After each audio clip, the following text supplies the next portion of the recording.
6 years in Canada, still no PR. So today I'm going to speak on the most popular question that persons ask me is, why don't I move? And so let's backtrack a little bit so that you can understand why this decision is not the easiest for me. Let's start from the fact that I cancelled I cancelled my entire life to come here, right? Took my kids out of school, sold my business, sold my cars. So, in other words, uproot my entire life to come here. I'm here in Canada. I'm ready to start school. I did a 2-year diploma. To go to school, it cost me for the 2 years almost $40,000. That included tuition, and books, or any little essentials that I needed for school. So that a 40,000 gone out of my savings, right?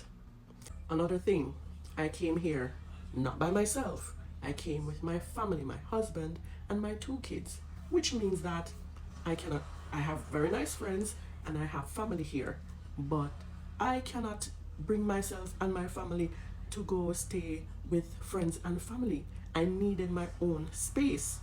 And so bear in mind, I have to pay deposit, first month's rent. So that was roughly, let's just do a ballpark figure, 4,000. That's another 4,000 gone out of my saving. Remember, me not rich.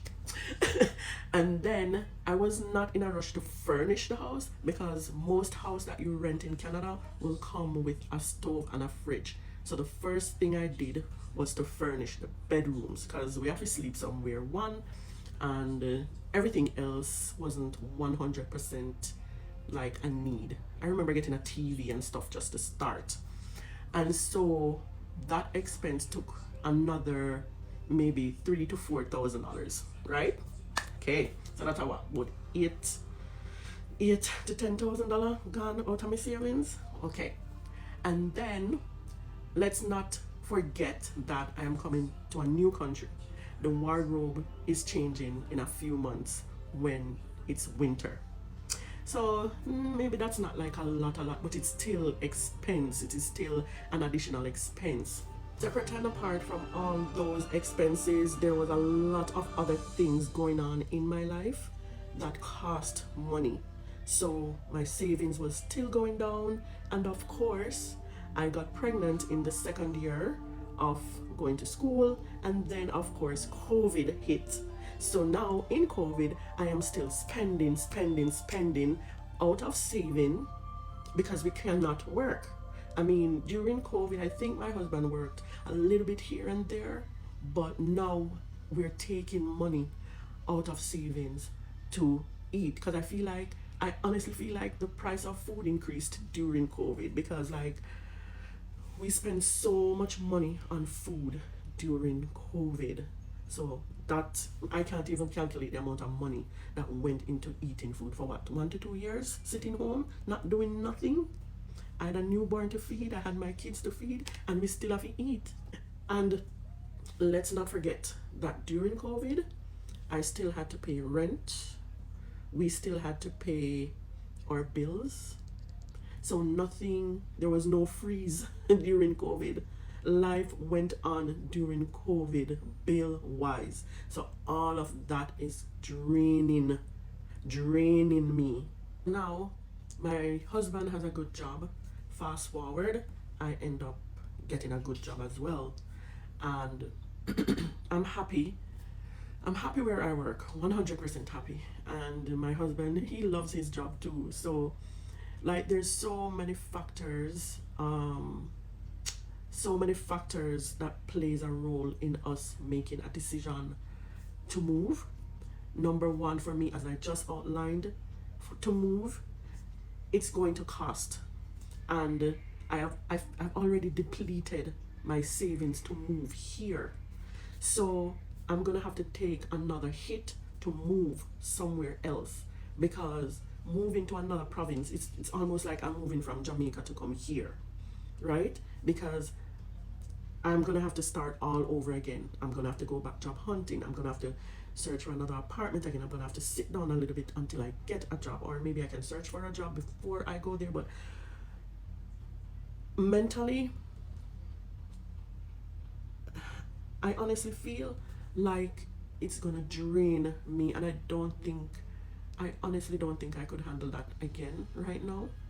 Um, there's a lot going on in my life, separate and apart from immigration, and like I don't think that I am in a mental position to get up and move to another province right now.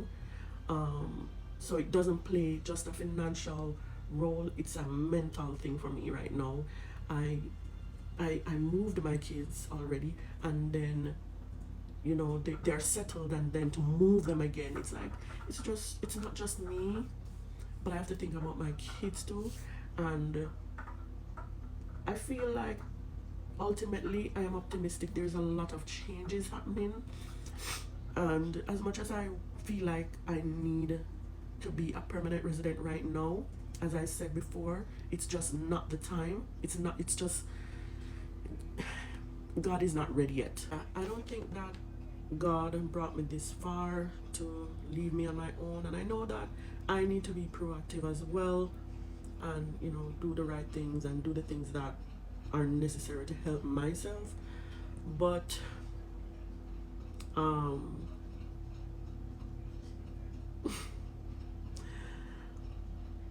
I'm just trusting the process right now. I'm trusting the process.